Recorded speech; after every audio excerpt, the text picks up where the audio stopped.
Hola, ¿qué tal todos? Hoy vengo a cuestionarlos sobre las implicaciones políticas que tienen las medidas gubernamentales para lidiar con el COVID-19.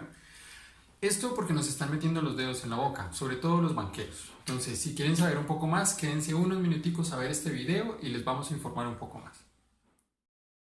El día 17 de marzo se expiden los decretos 417 y 444. El primero llama al estado de emergencia y el segundo crea el FOME, Fondo de Mitigación de Emergencias, con fines a subsanar el golpe económico del coronavirus.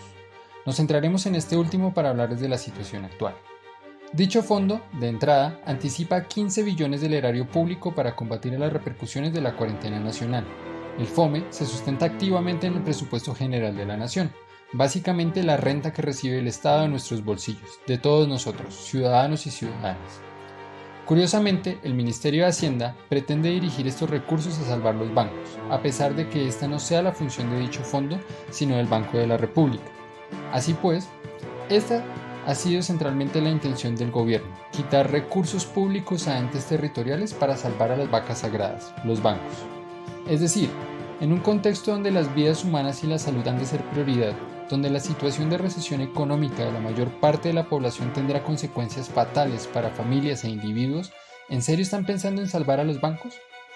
Bien sabemos que los entes territoriales son los más necesitados, municipios donde los centros de salud e infraestructura pública en algunas regiones son precarios, como bien lo han indicado en los últimos días los gobernadores de Magdalena, Nariño, así como la alcaldía de Manizales, entre otros que han reportado fallas y deficiencias para abordar la pandemia. Entre otras críticas, están falencias básicas en la prestación de servicios públicos como el agua o incluso la necesidad de equipos indispensables para lograr tratar a los pacientes con COVID-19. Recordemos que Semana publicó una infografía donde indican que el equipo médico para cuidados intensivos puede estar rondando entre los 250 o 300 millones de pesos. Pero vamos a hablar de números. Buena parte del presupuesto asignado al fondo proviene del FAE, Fondo de Ahorro y Estabilización del Gobierno, que guarda parte de las regalías desde la década de los 90, y del FOMPET, Fondo de Pensiones de Municipios y Gobernación. Asimismo, los 54 billones que el año pasado presentaba el Fondo de Pensiones Territoriales pueden ser usados para soportar la crisis, esto bajo la premisa de que serán restituidos en los siguientes 10 años. Otro de los recursos comprometidos en dicha institución está relacionado con los ingresos de los siguientes 3 años, a forma de cupo de endeudamiento y de los cuales no hay mínima mención de su retorno. 3 años sin aportes a dicho fondo de pensiones. Otras medidas tomadas a partir del estado de emergencia se relacionan con organizaciones internacionales como el Banco Mundial y el Fondo Monetario Internacional. El primero, el 31 de marzo, destinó 250 millones de dólares en una línea de crédito de emergencia en caso de desastres naturales, conocida como CATDDO.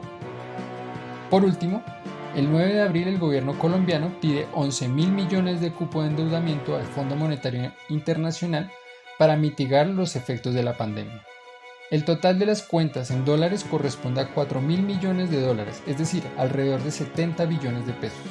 Sin embargo, las iniciativas propuestas por el Ministerio de Hacienda están encaminadas a dar liquidez a los bancos. Entonces surgen dos preguntas.